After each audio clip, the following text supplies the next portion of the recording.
I want you to ponder these questions. What are you becoming? What are you becoming? What are you becoming? See, the big question is not what am I getting paid here. The big question is what am I becoming here?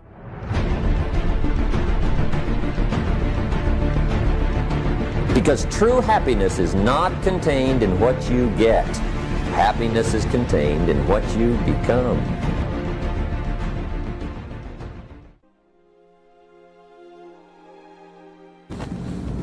Here's the big challenge of life. You can have more than you've got because you can become more than you are.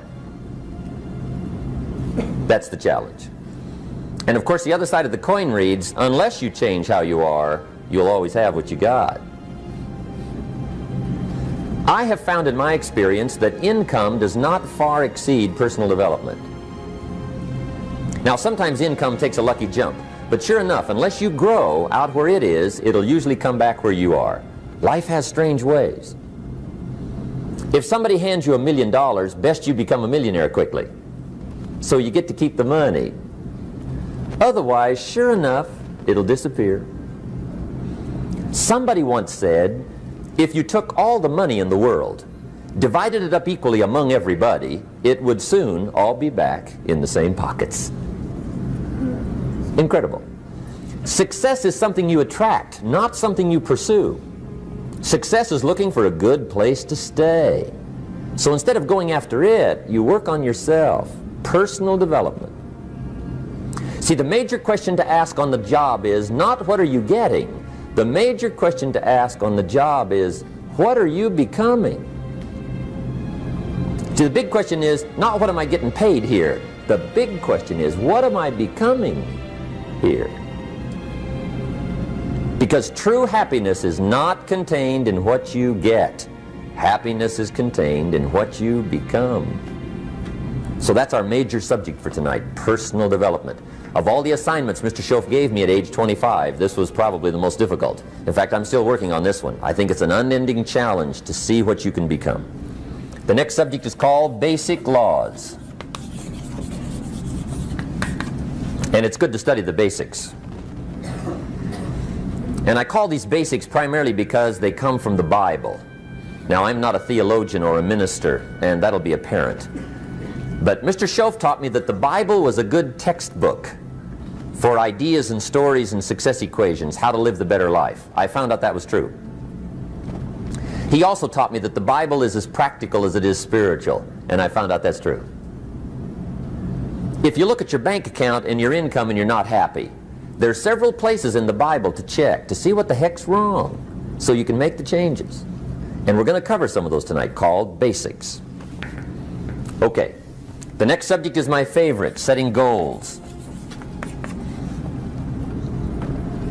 Mr. Schoaf taught me how to set goals. What a favor that was.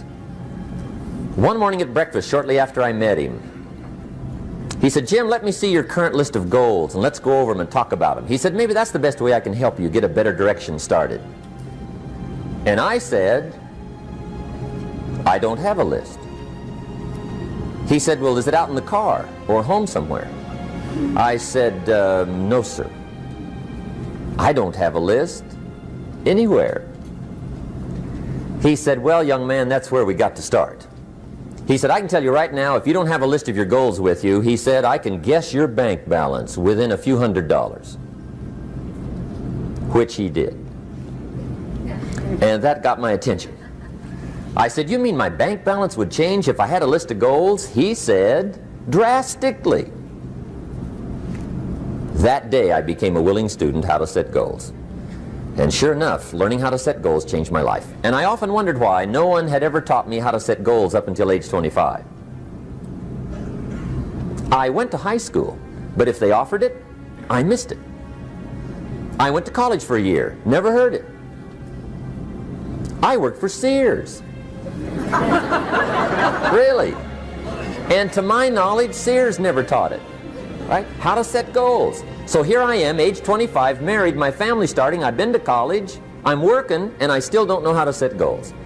But fortunately, when I was 25, I met the man who taught me how. And it revolutionized my whole life. Economically, socially, personally, it's incredible. So I want to share with you tonight what Mr. Shove shared with me, how to set goals. It can be a life changer. Okay. The next subject is the negative part of the seminar. Life is part negative, so we got to talk about the negative. And this subject is called diseases of attitude. Diseases of attitude. There's a lot of things that can wreck your chances to do well. We live in a rather dangerous world, so you got to be not only wise, you got to be careful. Now, attitude diseases are just as bad as physical diseases, right? High blood pressure, heart trouble. I mean, a lot of things lace your chances to do well. So you've got to be careful. And attitude diseases are deadly. I mean, they'll destroy all the good things you start. Okay? So we'll go through those attitude diseases, how to spot them, how to look for them, what they are, and the cure. And I'm a pro on these because I've had them all, so I can give you excellent advice on these. Now, the last subject we're going to consider tonight is called the day that turns your life around. The day that turns your life around. And under this subject, we're going to talk about the emotions that can change your life. Human beings are emotional creatures, and emotions are powerful for life change. Now, of course, emotions are so powerful they can go either way on you. Emotions can either build or destroy. So you really have to employ emotions properly. We call civilization the intelligent management of human emotions. If you can intelligently apply your emotions in the right direction, no telling what can happen. Could turn your life around one day would be sufficient. So we'll talk about those. The major key to your better future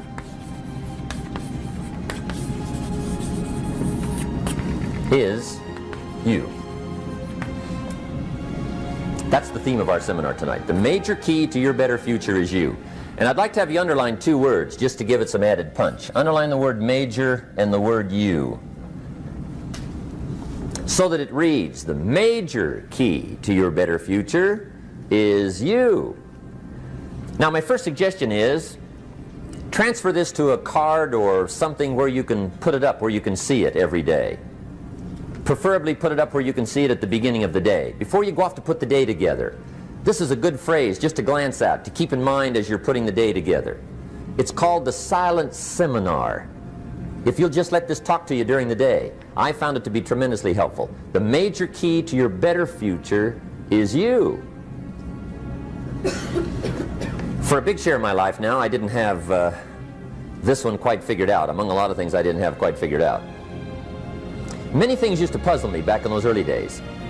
I used to wonder why two people could work for the same company, one make twice as much money. Now, see, that used to puzzle me. And maybe they were the same age, graduated from the same school, live in the same community, work for the same company, with the same products and the same services. They've got the same traffic, the same problems, and one makes $1,000 a month, the other one makes $2,000 a month. Now, that was my puzzling question. Why would this long list be the same and the money twice as much? I asked, what's the difference between $1,000 a month and $2,000 a month? And I don't mean $1,000 a month, right? I could figure that out. But what makes the difference? Why would one person do twice as well, 3 times as well? Speaking economically. Now, I know there's more than one way to do well. I understand that. But in this little narrow area called compensation, what's the difference? Well, back then, with my faulty thinking, I'm trying to reason it out. I thought, well, maybe time makes some of the difference, right? Some people do better because they have more time. I used to say, Harold ought to be able to do well. He's got a lot of time. If I had all of Harold's time, I could do well. Now, that's got to be dumb, right? Number one, you can't get somebody else's time. A guy says to me one time, he says, you know, if I had some extra time, I could make some extra money. I said, then forget it. There isn't any extra time. Hey, when the clock strikes 12 midnight, that about wraps it up, right? I mean, you can look around the gongs there for a little more, but it's over. You say to the guy, what are you doing? He says, I'm looking for extra time. See, they'll come and take you away, right? There isn't any more time. Now, if you can't get more time, which you can't, What could you get more of that would make a difference in economic results? And here's the key word. Make it a part of your notes. We're going to consider it tonight. The word is value. And I have a little phrase for your notes. Value makes the difference in results. Value makes the difference. You can't get more time, but you can create more value. Now here's the first lesson of economics. Everybody should learn it from the time they're old enough to understand what a dollar means, how to earn one, how to get one, how to keep one, what to do with it. First lesson of economics. We primarily get paid for value. That's lesson one. Bringing value to the marketplace, that's how you get paid. You don't get paid for the time. I know it takes time to bring value to the marketplace, but you get paid for the value, not the time. Now, since that's true, here's one of the key questions of the evening. Is it possible to become twice as valuable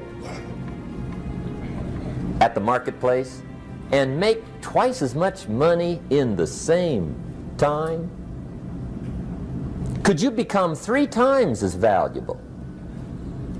Make 3 times as much money in the same time? Is that possible? The answer is yes, if. And it's always if, right?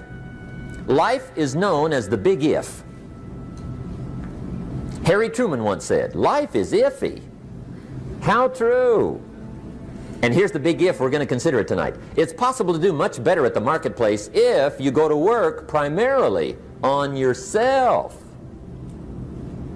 And that's the theme of our seminar tonight. Learning to work primarily on yourself. People have asked me for the last 24 years, how do you develop an above average income? And the answer is, become an above average person. Develop an above average handshake. Some people want to be successful, they don't even work on their handshake. As easy as that would be to start on. They let it slide, they don't understand. Develop an above average smile. Develop an above average excitement. Develop an above average interest in other people. Develop an above average intensity to win. See, that'll change everything. Probably one of the most frustrating experiences in life is looking for an above average job with above average pay without becoming an above average person. It's called frustration.